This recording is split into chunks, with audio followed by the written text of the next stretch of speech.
26주년 26살 좋은 때입니다. 제가 27살에 결혼했으니까 저희 교회도 내년쯤엔 또 좋은 일이 있을 것 같습니다. 교회 창립을 이렇게 축하하면서 저희는 해마다 부흥회를 열게 됐는데 올해는 광주시 일곡중앙교회 정연수 목사님이 오셨어요. 제가 한남대학교 학교대학원을 공부했는데 그분이 같이 석사과정을 했고 그분이 또 이렇게 추천해서 학교와 가까운 곳에 있는 목사님이 그 원우회장을 맡아야 된다 해가지고 제가 한남대 총장님 상을 받기도 했습니다. 그분이 추천해서 그렇게 됐어요. 그래서 늘 고마운 마음이 있었는데 또 우리 교회 올해 부흥회 때 오실 수 있느냐고 했더니 너무 바쁜데 선교지에 또 가야 돼서 만부득이 시간을 앞당겨서 지난주에 하게 됐습니다.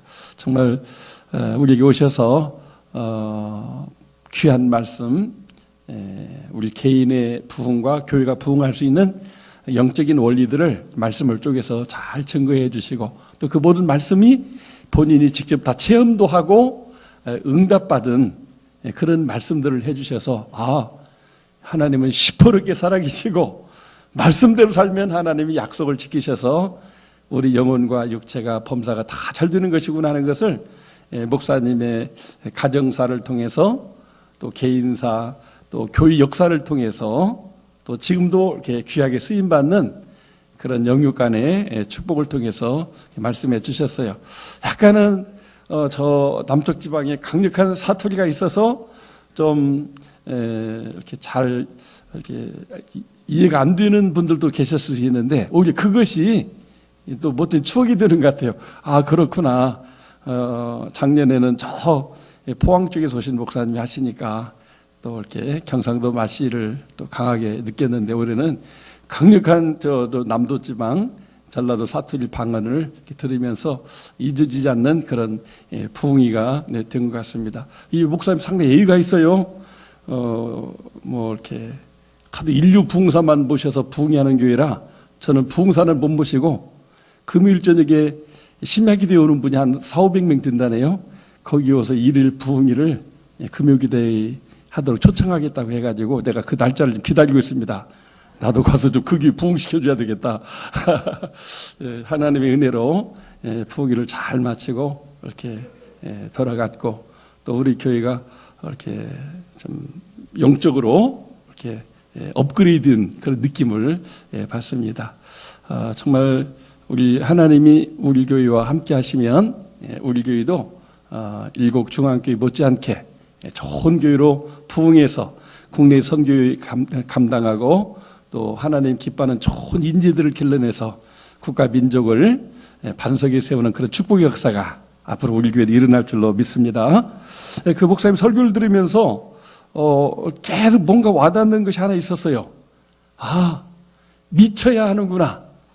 목사님이 그 아버지가 너무 우리 정씨 양반들이 이 약주를 좋아해요. 그러다 보니까 어머니가 시집 와서 이제 장손이라고 나왔는데 이거 10중 8구 아버지 따라서 이제 다 참 약주 좋아하게 될 텐데 어떻게 하면 이 가문의 저주를 끊어버리고 이 아들이 잘 할 수가 있겠는가. 그래서 이제 학생 때부터 어머니가 자꾸 교회를 보낸 거예요. 예수 안 믿는 집안인데 너는 교회 다니는 사람들 보니까 예수 믿고 술도 안 먹고 잘 살고 행복하더라. 너도 예수 믿어야 된다. 아버지와 집안 사람들은 막 다 핍박하고 막 여러 가지로 괴롭혔지만은 계속 예수를 믿는 가운데 본인의 말로 예수에게 미쳐버렸대요. 자기가. 그래서 그냥 뭐 옛날에는 예비고사 봤는데 그 예비고사 그냥 초월해서 교회 생활 열심히 하고 성경 읽고 그렇게 했는데 그러나 그 예수님께 미쳐서 살았더니 농사도 잘 되고 또 나중에 또 신학도 하게 되고 그래서 목사가 되었는데 정말 예수님께 미치고 교회에 미치고 하나님 나라 건설에 미치는 선교에 미치게 되니까 하나님이 개인적으로도 가정으로도 또 이렇게 교회적으로도 큰 축복을 주었다. 그래서 뭐 이렇게 광주시에 수많은 교회가 있지만 정말 대표적인 영향력인 영향력 있는 교회가 됐다고 말씀해 주셨어요. 정말 우리가 이렇게 미친다고 하는 것이 꼭 나쁜 건 아니에요. 우리가 서로 예수 믿는 사람을 그리스도인이라고 이야기하죠. 그리스도인이라는 말이 무슨 뜻인가 아셔요? 예수에게 미친 사람이라는 말입니다. 예수쟁이, 예수꾼, 이게 다 예수에게 미쳤다는 말이에요. 그러니까 예수를 믿되 예수님께 미쳐야 이게 제대로 믿는 거고, 이게 설미치면 그 제대로 된 하나님의 은혜와 축복을 못 누리게 돼요. 이 목사님 보니까 정말 예수님이 미쳤구나. 그런 걸 제가 느꼈어요. 기왕 우리 예수 믿는 그리스도인이라면 그 목사님처럼 미쳐야 되겠다. 예수님께 미치고, 교회 부흥에 미치고, 하나님 나라 건설하는 세계 선교에 미치면 하나님이 나와 내 자손, 교회, 민족 다 축복해 주는구나 것을 깨닫게 되었습니다. 우리 모두 예수님께 미쳐볼 수 있기를 바랍니다. 우리 전우자로 인사합시다. 우리 예수님께 미칩시다. 예수님께 미칩시다. 예수님께 미칩시다. 예수님께 미쳐야 이게 진짜 그리스도인이에요. 오늘도 여러분 예수님께 미쳐서 오늘 예배에 나오는 거지, 안 미친 사람은 야 오늘 뭐 좋은 거 없나, 이거 꽃피는 봄이 왔구나, 저 남쪽으로 여행 가자 하고 다 갔을 거예요. 근데 여기 왜 왔어요? 예수님께 미친 겁니다. 오늘 예수님 오시기 전에는 이제 하나님 아버지 여호와를 믿는 시대였는데, 여호와께 미친 사람이 오늘 성경에 나와 있어요. 그 이름하여 느헤미야.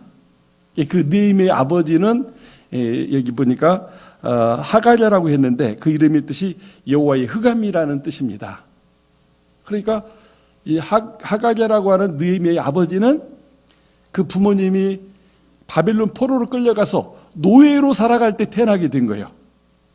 그러니까 그 아버지가 그 아들의 이름을 지을 때 하갈야, 여호와의 흑암, 정말 우리가 저주받는 시대에 태어난 사람이다 하는 뜻의 이름을 져줬는데, 그 아버지는 이제 바벨론 포로에서 그 유대 민족이 자유와 해방을 얻게 될 때, 그때 태어나게 되니까 야 하나님이 우리 민족을 위로해 주신다 해서 이름을 졌는데, 그 이름의 뜻이 느헤미야입니다. 이 느헤미야의 이름 뜻은 여호와께서 위로하신다. 정말 느헤미야는 포로 시대에 태어났지만 암흑 시대가 아니라 바빌론이 멸망하고 페르시아가 세상을 제패하는 그 시대, 하나님께 우호적인 사람이 왕이 되면서 이 느헤미야가 이렇게 복을 받았습니다. 정말 위로받는 정도 아니었어요. 오늘 11절에 보니까 느헤미야의 직업이 술관원이었다고 했어요. 우리 술관원 하면 나쁘게 보는데 그게 관원이기 때문에 아주 고위직임입니다. 항상 왕의 옆에서 왕과 왕에게 오는 손님들에게 술을 대접하는, 이 술도 잘 만들어야 되지만은 이 술을 이렇게 독을 타게 되면 왕이나 주변 사람 죽게 되잖아요. 그래서 정말 왕이 가장 신이 많은 사람 아니면 그 관원을 맡기지 않는데, 이렇게 여호와 하나님을 잘 믿는 사람이기 때문에 정직하고 또 부지런하고 또 충직스러우니까 술관을 삼게 된 것이죠. 그래서 정말 그는 이렇게 그 시대에 잘 나가는 사람이었습니다. 근데 오늘 여기 말씀 4절에 보니까 그가 앉아서 울고 여러 날 동안 슬퍼하면서 금식하면서 기도했다는 말씀이 나와 있어요. 아니, 이렇게 잘 나가는 사람이 세상의 부귀영화 모든 권세를 한 손에 잡고 정말 맘먹은 대로 자기 소원하는 대로 멋지게 살 수 있는 사람이 땅바닥에 주저앉아가지고 울면서 여러 날 동안을 이렇게 슬퍼하면서 이렇게 금식하면서 기도했다고 말씀하고 있어요. 어떻게 이럴 수가 있습니까? 또 뭐 때문에 이렇게까지 이렇게 슬퍼하며 괴로워하고 있습니까? 정말 사람들이 객관적으로 볼 때는 미친 사람이죠. 아니 뭐가 아쉽다고 그렇게 울고 슬퍼하고 금식을 한단 말입니까? 근데 앞에 2절 3절을 보니까 그 이유가 다른 게 아니고, 자기 나라 유대민족이 자유 해방을 얻어서 70년 만에 조국으로 돌아갔는데, 그래서 예루살렘 성을 쌓고 안전하게 행복하게 살아가려고 했는데, 이미 70년 동안 그 땅에 살고 있던 원주민들이 군대를 조직해가지고 막 공격을 하는 거예요. 막아봤지만은 역부족이라 결국 성이 다 다시 허물어지고 성문은 불타버리고 사로잡힌 사람은 죽고 살아남은 사람이 도망와가지고 이 슬픈 소식을 전하는 거예요. 아니 하나님 이게 웬일입니까? 우리나라 민족을 좀 축복해서 70년 동안도 고생했는데 좀 잘 살게 해주셔야지. 도대체 이게 웬 날벼락입니까? 그래서 자기는 신경 안 써도 되는데 하나님을 믿기 때문에 나라와 민족을 사랑하기 때문에 이렇게 슬퍼하며 울부짖는 괴로워하고 슬퍼하는 아파하는 이 느헤미야의 모습을 봅니다. 미친 짓 아닙니까? 뭐 자기가 그런다고 뭐가 해결되는 거 없잖아요. 근데도 그는 이렇게 앉아서 울고 여러 날을 슬퍼하고 또 여러 달을 금식하면서 기도하는 모습을 보여주고 있습니다. 왜 느헤미야가 이렇게 울며 슬퍼하며 금식하면서 이렇게 기도했을까 하는 것입니다.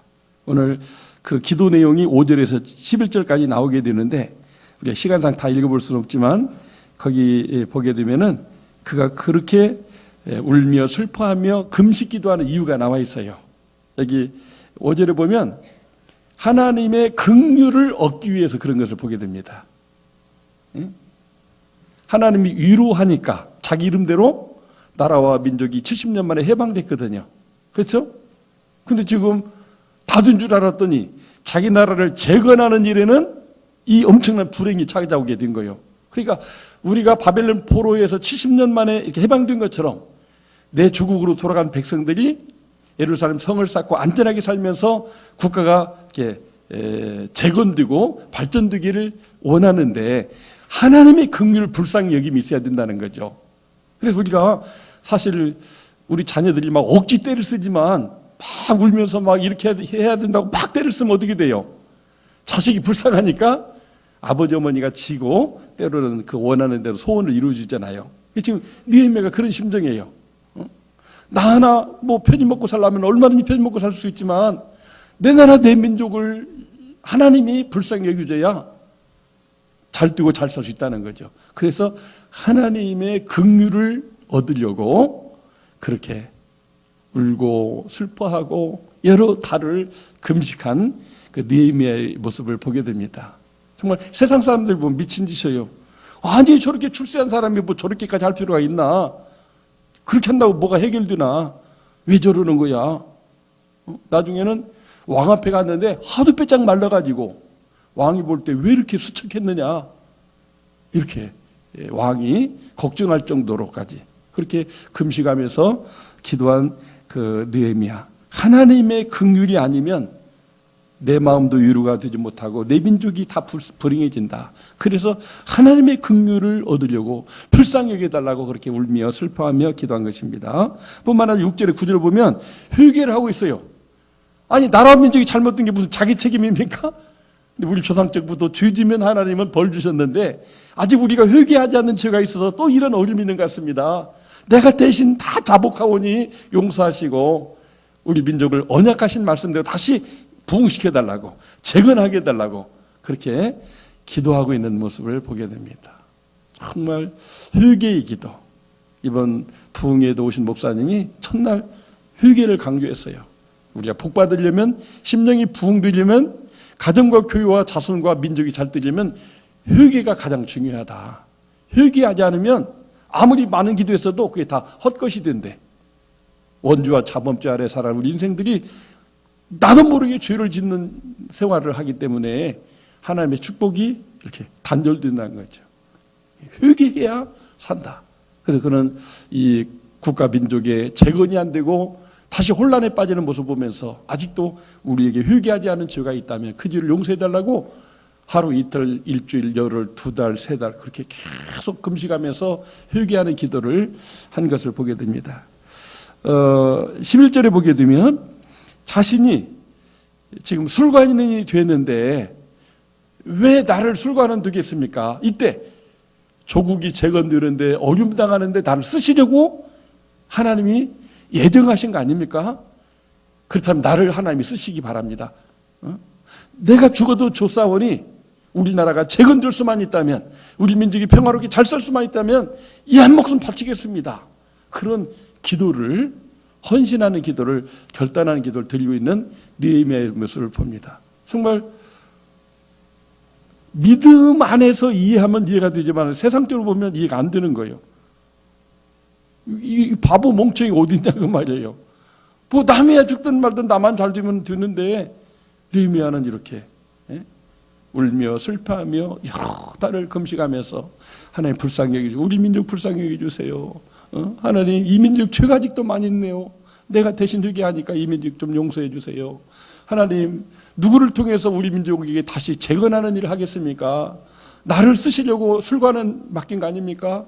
그렇다면 내가 왕에게 그렇게 부탁을 해야 되는데 왕이 잘못하면 오해하고 나를 죽일 수 있습니다. 하나님 어떻게 하면 좋아요? 이렇게 계속해서 금식하면서 여러 달을 기도했다고 하는 것입니다.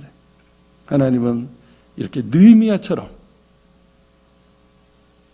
간절히 조국의 재건과 민족의 안녕을 위해서 슬퍼하며 참 기도하며 이렇게 긍휼을 구하며 내가 희생되더라도 내 나라 내 민족이 잘 되기를 바라는 그런 마음을 가진 사람들을 하나님이 그 기도를 들으시고 그 사람도 들어쓰시고 그 민족도 축복해 주는 줄로 믿습니다.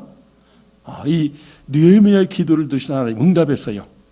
왕한테 이제 술을 가져다 주러 갔는데 빼짝 마르니까 왕이 깜짝 놀라가지고 도대체 무슨 일 있느냐, 뭐 너 어디 아프냐, 왕을 걱정시킨 거예요. 이런 경우 왕을 걱정시켰다는 죄목으로 쫓겨나고 죽을 수도 있었거든요.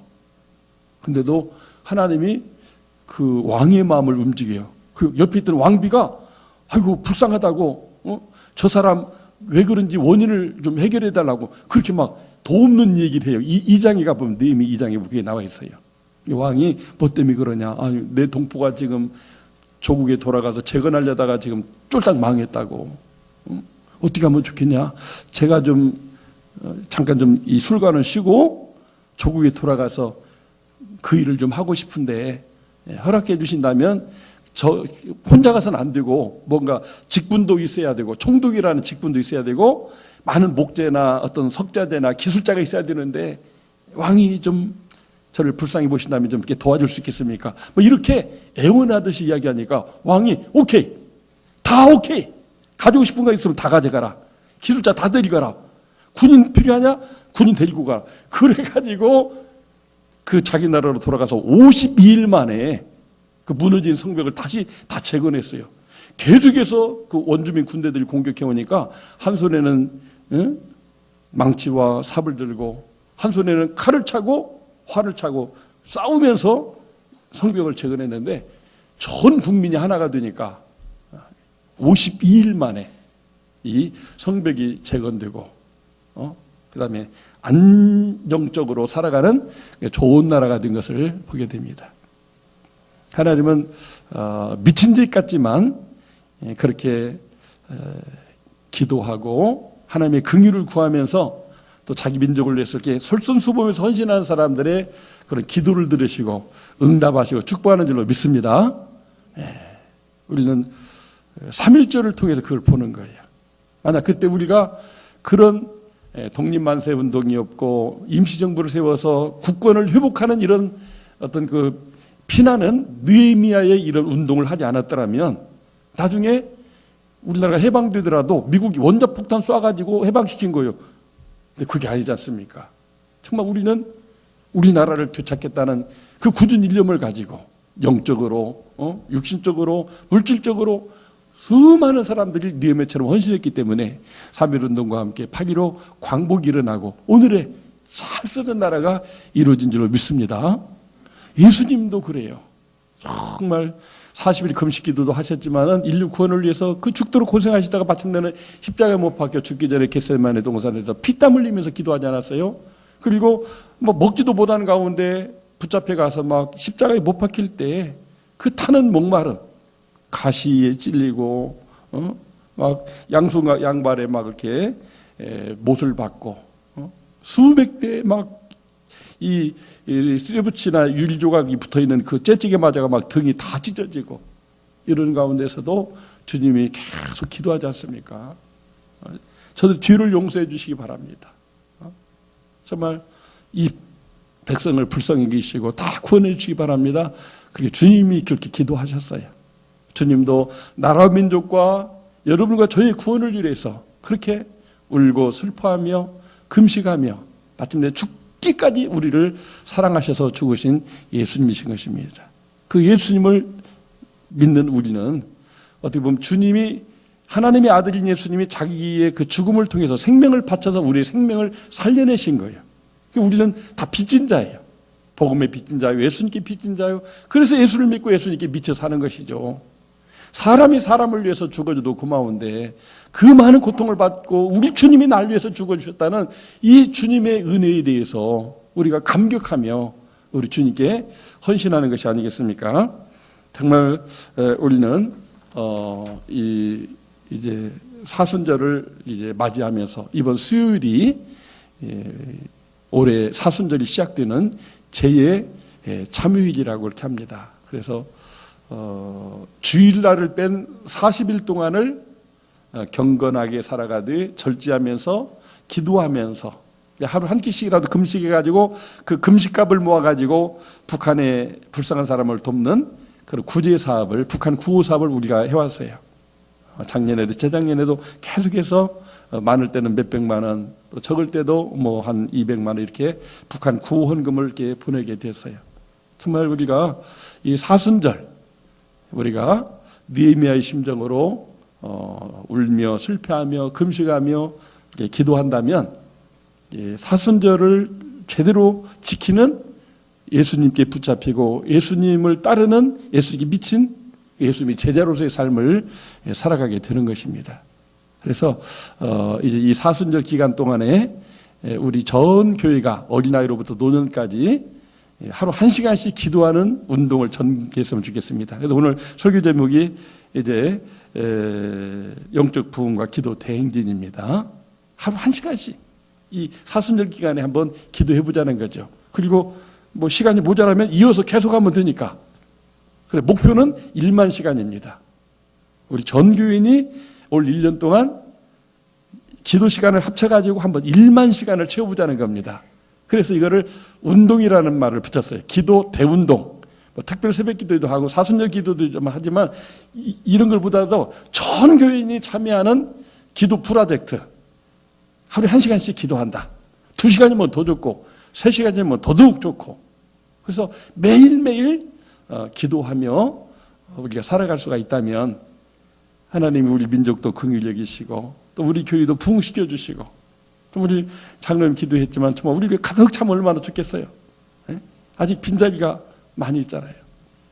그래서 이런 교회도 부흥되고 또 우리가 기도하는 남북한 평화통일 자유롭게 왕래하면서 정말 가서 마음껏 도와주고 잘 살도록 공장도 세우고 같이 직원 삼아서 일도 하고 그래서 함께 잘 사는 그런 나라를 만들어가면 얼마나 좋겠습니까? 우리가 1만 시간 목표를 세우고 이렇게 같이 합심해서 기도하면 그런 응답을 느헤미야에게 주시듯이 느헤미야는 52일 만에 다 응답해 버렸거든요. 우리는 하나님 허락하시면 올해 안에라도 이런 응답을 다 주실 수가 있다고 하는 것이죠.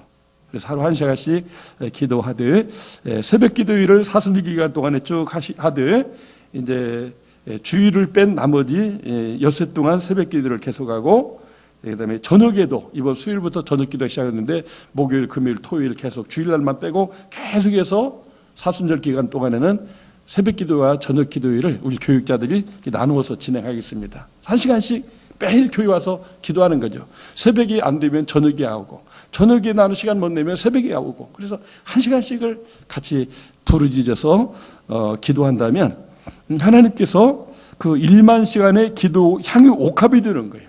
우리가 헌금을 통해서도 이렇게 봉헌하지만 기도가 모여져서 큰 하나의 예물이 돼가지고 하나님께 올려지게 될 때 기도는 금향로로 올려지는 요한계시록을 보면 하나님께 드린 예물이라고 그랬어요. 우리 교회가 전 교회적으로 하나님께 드릴 수 있는 최고의 예물이 뭐냐? 1만 시간의 기도 예물을 묶어서 이렇게 할 때 그리고 1만 시간이 다 찼을 때 우리가 감사 예배를 드리면서 그동안 기도했을 때 하나님 어떻게 우리 개인에게, 우리 직장에, 우리 자녀들에게, 우리 교회적으로, 우리 민족에게 어떤 응답을 했는가를 우리가 함께 나누는 그런 간증 예배와 감사 예배, 찬양 예배를 함께 드릴 수 있으면 좋겠습니다. 그래서 기도의 온도탑을 세우려고 해요. 1만 시간의 기도탑에 서서히 사랑의 온도탑이 성탄절을 중심으로 이렇게 올라가는 것처럼 우리 교회는 이제 기도의 온도탑이 오르면 좋겠어요. 우리 교회뿐 아니라 우리 교단에 속한 300만 명이 같이 기도하면서 교회마다 기도탑이 올라간다면 하나님이 보시고 막 너무 기뻐하셔가지고 우리 민족 긍휼히 여기시고 평화통일과 구원과 우리들 그런 그 개인 삶도 축복해 줄 줄로 믿습니다. 그래서 이번 사순절을 시작하는 이 수요일 날부터 우리가 새벽 기도회, 또 어려우신 분은 저녁 기도회, 뭐 그것도 어려우시면 우리가 집에서 매일 성경을 보면서 그 기도의 시간을 하루 1시간씩 채워갈 수 있기를 주의 이름으로 축복합니다. 그래서 이 사순절 기도 대행진은 느헤미야와 함께 있던 예루살렘 시민들의 52일 성벽 재건 운동이라고 할 수가 있어요. 그럼 한번 우리가 한번 된다, 해보자, 할 수 있다, 이게 우리가 뭉쳐서 나가게 되면 52일 만에 성벽이 재건됐어요. 한 손에는 망치 들고 한 손에는 칼을 들고 적과 싸우면서 52일 만에 불가능한 일을 이루어내셨어요. 하나님이 도우시기 때문에 가능한 일이죠. 그래서 정말 올해 우리가 이 기도 대운동을 통해서 심령의 부흥, 교회의 부흥, 민족의 부흥을 이루어나가 되기를 주의 이름으로 축원합니다. 기도할 때 영적 부흥이 일어나서 우리 교회와 한국교회가 민족의 동반자가 되어서 거룩한 나라, 평화통일된 나라, 선교 한국이 되게 해달라고 기도하면 좋겠습니다. 영적 부흥이 일어나서 우리 교회 한국교회가 건강하고 행복하며 선교하는 교회가 됐으면 좋겠습니다. 기도하면 좋겠어요. 나부터 회개하오니 용서하시고 온 민족이 내 탓이요 외치면서 서로를 관용하면서 품는 나라가 될 수 있으면 좋겠어요. 그리고 우리 부흥사님 말씀한 것처럼 소원 기도 제목을 우리가 기도 제목을 올리고 같이 서로 위해서 그 소원이 이루어지기를 기도할 수 있으면 좋겠어요. 얼마나 어려운 삶의 문제가 많습니까? 혼자 기도해서 해결하기 어려운 문제가 많아요. 전교회적으로 서로의 그 소원 기도 제목을 하나씩 나누고 기도해 간다면 하나님께서 놀라운 응답도 주시리라고 믿습니다. 특히 우리 교회가 이제 창립될 때 그런 비전을 세우게 되었죠. 포스 비전, 또 핵심 가치. 우리가 정말 우리 교회가 이런 교회가 되게 하옵소서. 그렇게 기도한다면 정말 우리 교회가 포스리 비전대로 되는 부흥 이루어지고 핵심 가치가 구현되는 그런 교회가 된다면 이 지역 사회를 살만나게 하고 민족을 구원하는 그런 모델 교회로 안도의 교회처럼 되게 될 것입니다. 그런 역사를 위해서 함께 기도해 주셨으면 감사하겠습니다. 이번 부흥에 오셨던 목사님께서 다음에 부흥회 하면 우리 전민대교회도 그 박순애 그 목사님을 모시고 부흥회를 한번 좋겠다 그래가지고 도대체 어떤 분인가 몰라가지고 제가 밤새 유튜브를 찾아가지고 그분의 설교를 이렇게 들어봤어요. 듣는 가운데 야 우리 교회 올 수만 있으면 좋겠다 그랬는데 보통 가는 교회가 뭐 몇만 명씩 앉아있는 교회에서 하는데 우리 교회가 이제 적은 인원이 모인데서 올 수 있을까 해가지고 뭐 쉽지는 않겠지만은 뭐 기회가 된다면 좋고 뭐 우리가 그렇지 않더라도 이렇게 쭉 우리가 그런 분의 그 말씀을 이렇게 영상을 통해서 이렇게 쭉 저녁 기도 오신 분들이 보면서 같이 도전받으면 좋겠어요. 그분의 생일을 보니까 이 세상에 이렇게 불쌍한 사람이 없을 정도로 불쌍하게 태어났더라고요. 어린 시절에 너무너무 못 먹고 굶주리고 매 맞고 어머니가 술주정비 아버지에게 이렇게 박살나는 모습을 결국 어머니가 자기 초등학교 3학년 때 어디로 사라져 버렸습니다. 도무지 매 맞아서 살 수가 없으니까. 그러니까 졸지에 고아가 돼가지고 버림받아 떠도는 거지 생활을 하게 됐는데 그간에 겪었던 그 비참한 일은 이루 말할 수가 없었습니다. 다행히 이제 10대 소년 때 청송 산골짜기 어머니가 살고 있다는 소식을 듣고 거기 가가지고 그 살게 되는데 그때 거지로 떠들 때 교회 학교에 주일날 교회가 밥을 주니까 교회가 밥을 공짜로 잘해줘야 돼요. 밥 준다는 소식도 교회 밥 얻으러 가가지고 이제 교회 학교에 갔는데 친구들이 막 놀려먹고 막 때리고 막 오지 말라고 하는데 그 선생님이 얘를 불쌍히 보고 막 사랑해줬어요. 목욕도 시켜주고 옷도 입혀주고 막 이렇게 성경책도 옛날 파란 성경, 기도원 성경 그거 하나 주고 그거 하나 가지고 막 이거 글자도 잘 모르니까 읽으면서 산골짜기에서 성경을 호롱불을 켜고 막 쓰는 일을 했어요. 그래서 기도했어요. 이 성경 다 잘 읽고 쓰고 또 이렇게 하나님 말씀도 전도하고 나도 좋은 일 하며 사는 사람 사게 되더라고요. 그래서 청송 교도소에 가가지고 청년 시절에 교회와 함께 이렇게 봉사활동도 하고 막 그랬다는 거예요. 그렇게 하다가 20대 이제 중반 26살에 이제 서울로 가가지고 이제 공장 생활을 하게 되는데 이제 교회 가가지고 막 새벽을 막 깨워서 기도하면서 나도 선생님 되게 해달라고 초등학교 3학년 중퇴했지만은 나도 성경을 가르치는 교사가 되게 해달라고. 근데 교회학교 부장님 얘기했더니 안 시켜준대요. 아니 뜬금없이 온 사람 아이들 어떻게 맡기냐고. 나중에는 몇 달 동안을 새벽마다 막 부르셨더니 목사님이 그냥 너무 괴로웠는지 부장님 데려다가 좀 교사 좀 시켜달라고 하니까 안 된다고 하는데 그래도 계속 그렇게 기도했더니 몇 달 만에 명단 5명을 줬는데 교회에다 등록만 해놓고 교회 안 나온 애들만 이렇게 해가지고 결국 한 아이를 만나서 전도가 시작됐는데 나중에는 그 반의 아이들이 수십 명 되는 교회로 발전하게 되면서 거기에 온 아이들이 다 공단 주변에 있기 때문에 이 제대로 글자도 못 읽고 다 사고뭉치 애들만 오는 거예요. 그래서 그 아이들을 개인적으로 이렇게 공부시키다가 과외 선생이 돼가지고 졸지에 한 30명 과외하다가 불법 과외로 걸려가지고 그만 직장도 잃고 아무것도 못하게 됐는데 초등학교를 중퇴했어도 학원 원장은 될 수 있다는 것을 알게 됐어요. 마침 청동 교도소에 갔을 때 자기보다 나이가 많은 20살 먹은 사람이 이렇게 회귀하고 야 저런 아가씨는 저렇게 배운 것도 없지만 열심히 와서 우리를 봉사해 주는데 참 저런 아가씨처럼 나도 살면 좋겠다 해가지고 그 조직폭력배가 나오자마자 신장을 띄어가지고 어려운 사람 주면서 막 열심히 살아가니까 어떤 사장님이 회사 직원을 삼아줬어요. 근데 그 어떻게 이제 둘이 만나게 됐는데 이분이 그 사장님에 가서 얘기한 거예요. 저 박순애라는 사람이 있는데 내가 교도소에 있을 때 그렇게 유문하고 이렇게 착하게 사는 사람인데 학원하다 말고 졸지에 불법과외 선생으로 이렇게 했으니까 돈 좀 내줘가지고 학원 좀 하나 차리게 해달라고. 그래서 교육청 가서 알아보니까 그 원장은 학벌에 상관이 없고 교사만 자격이 있으면 된다는 거예요. 그렇게 해서 시작한 그 학원이 나중에는 큰 빌딩을 이뤄가지고 종합학원 이쪽에서 공부하고 이쪽 가서 체육하고 이쪽 가서 피아노 배우고 하는 그런 빌딩을 하면서 한 달에 1,000만 원씩 11조하는 교회가 이렇게 축복을 받게 됐대요. 할렐루야. 아니 일자무식 배운 것도 없는 사람이 학원 원장이 돼가지고 한 달에 1,000만 원씩을 11조하는 사람이 되게 됐다는 거예요.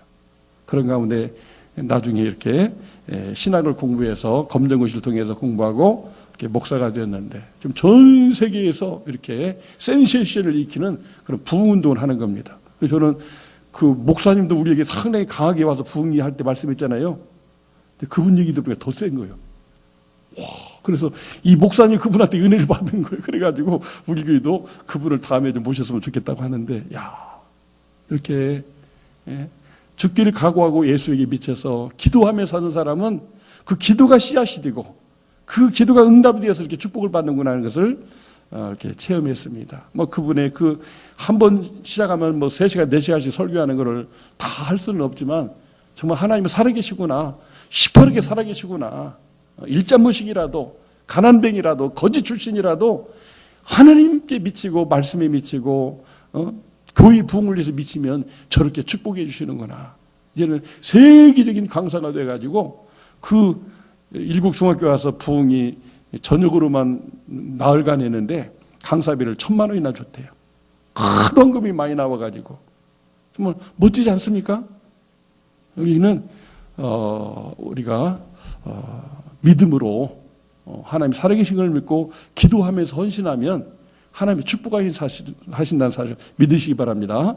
그래서 우리가 이번 사순절을 기해서 한번 기도 대운동에 동참해서 나도 한번 기도해보자.